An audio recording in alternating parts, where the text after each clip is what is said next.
la bomba de los detalles que conocemos en el caso de Nicolás Petro. Dice la guerrilla que eso no es coincidencia y que también podría ser un sabotaje pues al tema de la paz total y del gobierno del presidente de Petro. Sabotaje, que es como están calificando la noticia con la que nos despertamos de querer mandar al fiscal. Nicolás Petro había sido detenido el sábado anterior y ese día lo que ocurre es que el señor decide aceptar cargos y el señor Nicolás Petro es el que decide hablar ante la justicia. Muy llamativo que los señores del ELN, en lugar de explicar por qué, evidentemente, según las no se sorprenda tampoco, informaciones Ricardo, de inteligencia, se producen reuniones en Venezuela para planear atentados contra el fiscal general. Ahora el resulta, ELN compra la teoría de resulta que lo de Nicolás que han Petro, esbozado varios miembros del pacto histórico, ¿no? Pues claro, hubo esa coincidencia que es la misma teoría de María José Pizarro, por ejemplo, la semana pasada para aquí. tapar la importancia de del inicio del cese del fuego. Pero sí, eso son cosas que francamente a mi modo de ver no valen ni la pena comentar, porque pues son absurdas. Lo otro es que a mí tampoco me parece que el fiscal Barbosa haya hasta ahora sido un saboteador del proceso con el ELN. Todo lo contrario, el fiscal general ha hecho observaciones y se ha opuesto a decisiones en relación con otros grupos, pero en relación con el ELN... Levantó las órdenes de captura contra los jefes del ELN.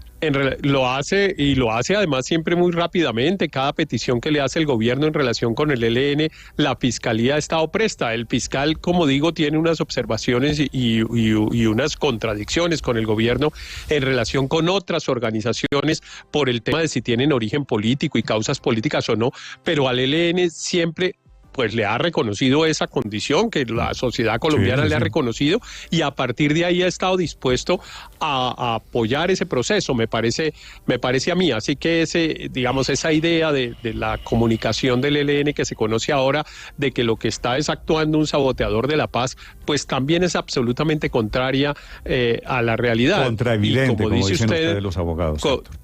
Totalmente me parece, y como dice usted, pues lo que se necesita es una explicación respecto de lo que está pasando, porque que la información existe, pues existe. La fiscalía tampoco se va a inventar esos hechos y los va a poner en un comunicado oficial como los puso ayer. Alguien de la inteligencia militar le entregó esa información a la fiscalía y de las otras agencias de inteligencia que también coincidieron con la información. Así que había una información sobre el asunto, pues de eso tampoco cabe duda. Ahora, que hay que verificar quiénes eran los que estaban planeando ese atentado,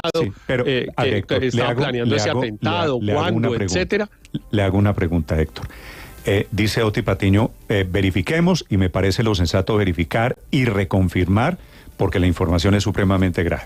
Ahora, usted, con los antecedentes que hay, que son no de años, de décadas con diálogos del gobierno con el ELN, ¿usted tiende a creer que hay alguien en el ELN que quiere sabotear el proceso de paz?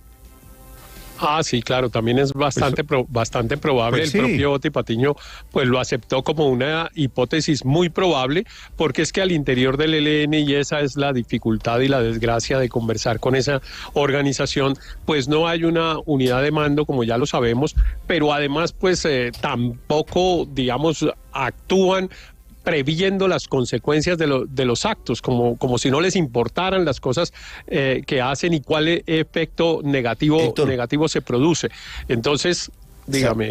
No, es que se parece mucho a lo que ocurrió en enero del 2019 con el atentado contra la Escuela de Cadetes General Santander.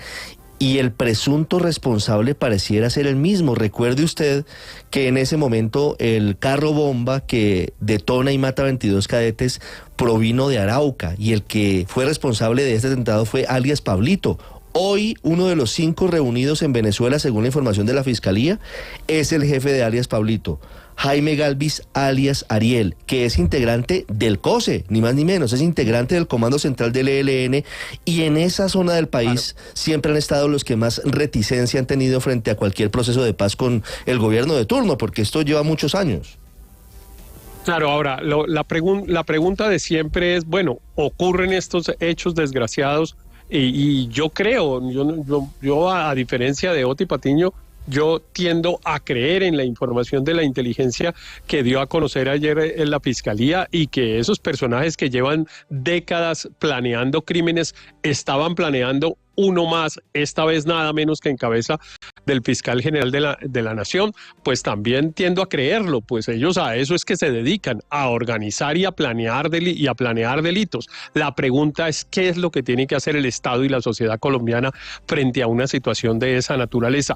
Y mi respuesta es persistir en un proceso de paz total. Eso en Colombia está absolutamente demostrado que es lo único eficaz. Pero entonces, ¿para qué está el mecanismo de verificación? El tema de la confrontación militar, de perseguir a los delincuentes, de tratar de que todo el peso de la ley les caiga encima, etcétera, pues ya mire ustedes, lo están aquí dando múltiples ejemplos. Ricardo acaba de recordar cómo uno de esos criminales estuvo en el crimen aterrador de la escuela de cadetes. Aquí en el informe que pasó María Camila pasó la voz tal vez del general Vargas, director de la policía, en el que ofrecía hace más de un año una recompensa por el señor El Rolo. Este no es el primero. En fin, con los procesos de paz, el ELN, o desde adentro o desde afuera ha habido ya saboteos a esos procesos de paz. Lo hemos intentado en Ecuador. Claro. Hemos intentado procesos de paz con el ELN. Si es saboteo, en México, tenemos en Venezuela, todavía en Cuba, que perseverar más. Pero Héctor, si eso es así, saboteo, o sea, tenemos todavía si a pesar de que el fiscal, si a pesar de que el fiscal no ha sido un saboteador como usted lo ha reconocido inicialmente en su participación. Segundo, si sabemos que no hay unidad de mando y que es probable de que el saboteo venga de adentro del mismo ELN. Entonces, ¿para qué está el mecanismo de verificación si vamos a persistir en el proceso de paz? O sea, el mecanismo de verificación es inocuo, porque si violen o no el cese al fuego, da lo mismo, nada, sí. Entonces, ¿para qué está el mecanismo de verificación? Lo contrario, yo lo que creo es que el mecanismo de verificación tiene que actuar con mucha agilidad, verificando esta información de las 6 supuestas violaciones al cese que han denunciado la fuerza pública, pero además esta información del fiscal es sumamente grave, o sea, lo reconoce hasta Otto Patiño. Pero no se le puede dar la razón a los saboteadores. Pues obviamente que es muy grave. Si tú haces lo que los saboteadores esperan que haga, ¿qué espera un saboteador? Que tú te pares de la mesa, que tú acabes eso, ¿verdad? Entonces yo creo que ahí es donde hay que tomar algunas medidas. Pero bueno, habrá que encontrar algunos mecanismos, pero no creo que se le pueda dar la razón. Para saber que ellos no quieren. Justamente para encontrar. Es que si planean un atentado en desarrollo de un proceso de paz, piense que esto ocurre en otro país, padre. Planean un atentado contra el fiscal general y no pasa nada. No, tiene que pasar algo, claro. Pues por eso digo, entonces, si no pasa nada, la semana entrante planean un atentado mayor. Sí. Y entonces se vuelve. Entiendo esa lógica, la entiendo.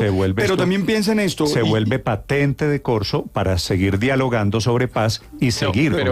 Es cómo se dialoga. Yo no creo que haya que darle la razón a los saboteadores. Yo no creo eso. Los saboteadores le llama Antonio García nueva generación, que es el presidente Petro. Néstor, hay una declaración del 15 de mayo. El presidente Petro genera la segunda crisis con los diálogos de paz. Para ponerlo en palabras del presidente, personas de edad que están negociando, preguntándose el presidente Petro, ¿realmente mandan esas personas o se están intentando acomodar? Voy a preguntar a esas personas de edad si están mandando en el ELN. Si usted quiere opinar, pero Blue Radio Cómico. Pero es que el mecanismo de verificación, señor, justamente lo que busca es, digamos, verificar, como su nombre lo indica, el compromiso de quienes suscribieron unos acuerdos. Pero que pase algo después de que se verifique.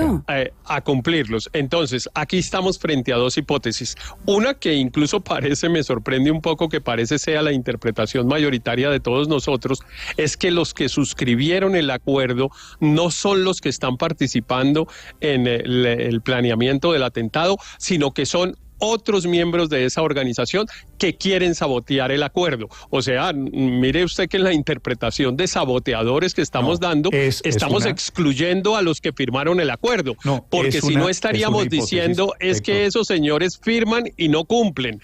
Entonces eso es otra cosa, es otra posibilidad. Hay otra hipótesis. En el caso del ELN no, esos tipos firman y siguen en la misma vaina que han seguido siempre, para utilizar términos coloquiales. Esa es una posibilidad, claro. La otra es, firman, pero al interior de su organización hay unas personas que no están dispuestas a aceptar lo que ellos firman y entonces están en plan de sabotear el acuerdo. En cualquiera de los dos casos, el mecanismo de verificación no está para encontrar unos hechos de incumplimiento a partir de los cuales se rompa el proceso. No, el mecanismo de verificación está hecho para tratar de salvaguardar el proceso, para tratar de exhortar a las partes al cumplimiento del proceso. Porque si se trata, Héctor, simplemente, pues entonces no firman y ya. ¿Para qué existe el mecanismo? A mí lo que me preocupa es que no haya unidad de mando en el ELN, porque si eso no existe, no tendría ninguna importancia el mecanismo de monitoreo, porque ahí van a tener que llegar a unas conclusiones y le van a decir al señor Pablo Beltrán, por favor, señor Beltrán, diríjase a el señor alias Ariel, el jefe del Comando Central que delinque en Arauca, y por favor pídale que pare su plan de matar al fiscal Barbosa. ¿Usted cree que le va a hacer caso a alias Ariel en caso de que no haya unidad de mando? Aquí me preguntan oyentes sobre a quién le creemos. No sé a quién hay que creerle. Lo que yo sí le puedo decir es que yo tiendo a creerle a las instituciones. Y me parece que aquí no se ponen de acuerdo para mentir sobre un hecho tan grave, que los saboteadores no son el fiscal, ni Estados Unidos, ni fuentes de inteligencia militar. Los saboteadores son los que quieren cometer el atentado. Que yo recuerde, el ELN no reconoció el atentado contra la Escuela General Santander. No, dijeron que no sabía. Pablo Beltrán en el 2019 dijo que ellos eran ajenos a ese plan terrorista. No, y el ELN siempre... Es que el problema de esto, señor Néstor, es que estamos hablando del ELN asumiendo que bajo el rótulo ELN hay una sola y única organización. Yo no estoy diciendo que lo contrario sea verdad, pero cada vez más vamos a tener que empezar a considerar eso como un escenario posible. Y es que la organización esté tan extraordinariamente fragmentada que ni siquiera se trate de un saboteo, sino simplemente que haya partes de lo que fue esa organización que no están ni siquiera, no estoy diciendo dispuestos, ni siquiera interesados en involucrarse en este proceso y quieran continuar con sus acciones. Mire, esto no es una teoría de conspiración mía, no me lo estoy inventando yo. Aquí en estos micrófonos, en alguna ocasión, muy razonablemente además, lo dijo el propio negociador Oti Patiño, que una de las cosas que faltaba por corroborar, por verificar, era en qué medida esta organización todavía existía como tal, estaba cohesionada y sólida como tal. Hay muchas versiones de gente que está en terreno que le dicen a uno, mire, una cosa es el ELN en el Chocó, una cosa es el ELN en Arauca, otra cosa son estos señores que llevan años viviendo fuera del país y que no tienen y sin contacto directo con las estructuras, otros son los que sí le obedecen, como los de la Serranía de San Lucas y otras regiones, en fin. Entonces, más complicado todavía me parecería que de esto emerja la conclusión de que simplemente estamos negociando con quienes fueron unos líderes de una organización que en algún momento existió como organización única y cohesionada, pero que por las dinámicas del conflicto colombiano se ha venido fragmentando. Ese sería un escenario más complejo porque estaríamos montando un gran tinglado para muy poco. Sí. 7 de la mañana, 34 minutos. Señor Álvaro. El problema de estas negociaciones es que son en medio del conflicto. Y cuando se pacta el cese al fuego, pues garantizar que no pase nada es muy difícil, más en una entidad como el ELN que es fragmentada. La pregunta es si ante esta situación deben terminarse los diálogos de paz. Mucha gente cree eso.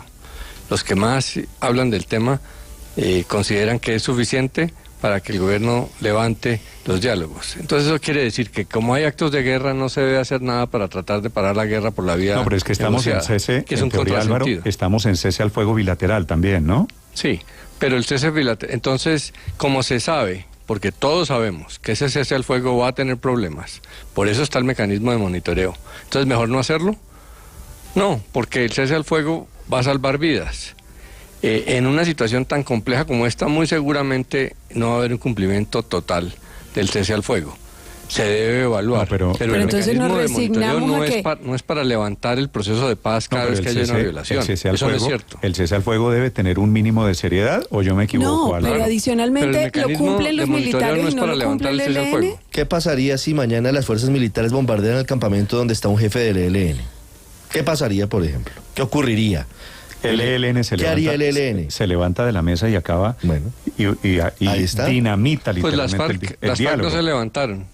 Ah, las FARC, pero las FARC, es que las FARC son distintas. Es posible, muy distintas, no sabemos. No lo sabemos, pero es que una cosa es una escaramuza que ocurra en un pueblo eventualmente porque puede haber... Estamos hablando de que mandar matar al fiscal. Están pensando en matar al fiscal general de Colombia. Yo no sé si eso sea...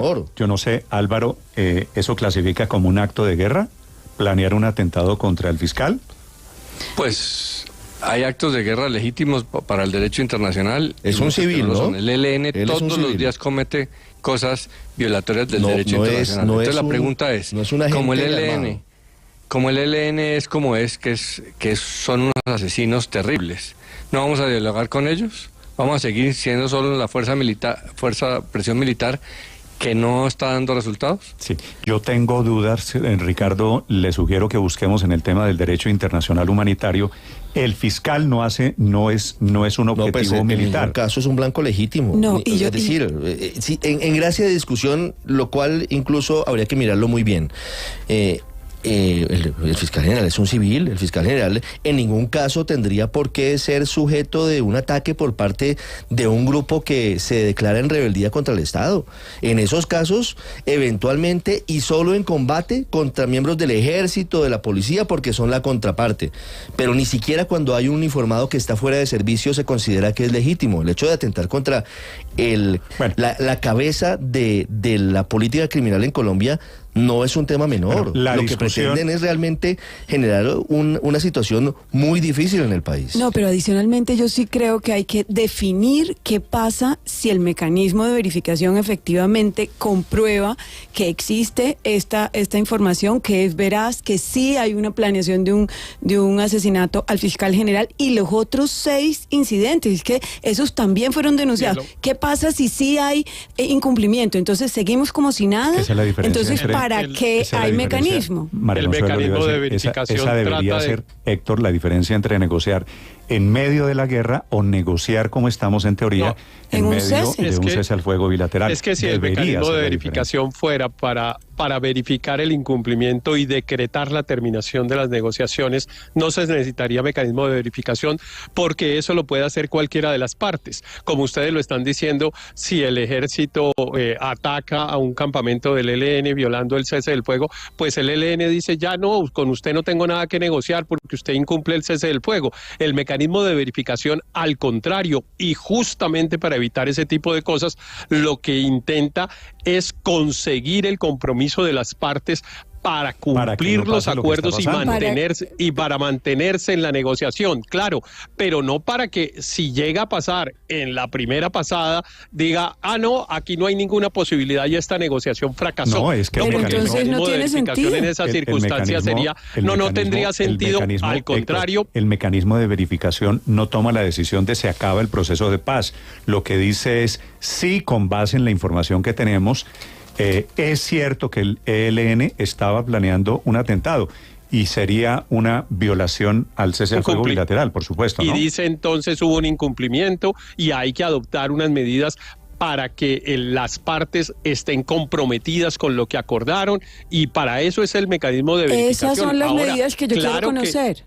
¿Cuáles son esas medidas para garantizar que esto no es una tomadura de pelo y no es un carameleo sencillamente para fortalecerse Héctor, en los cultivos de coca y en su poderío militar? Termino, Héctor, sugiriéndole una cosa a usted, a los oyentes. Los cultivos de coca ya no le interesan a nadie casi porque están en quiebra. Pero Héctor, piense qué tal que la discusión no fuera hoy, están planeando un atentado contra el fiscal, sino que la discusión fuera mataron al fiscal general.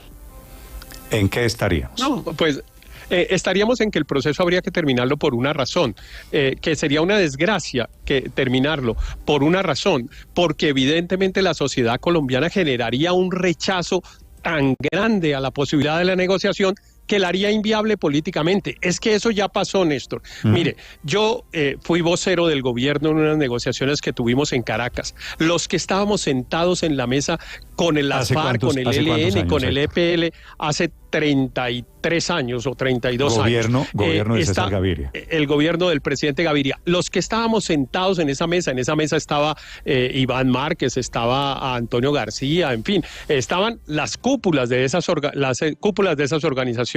Y los que estábamos sentados en esa mesa creíamos que estábamos avanzando bien en el proceso, que estábamos encontrando posibilidades, que había voluntad de parte y parte.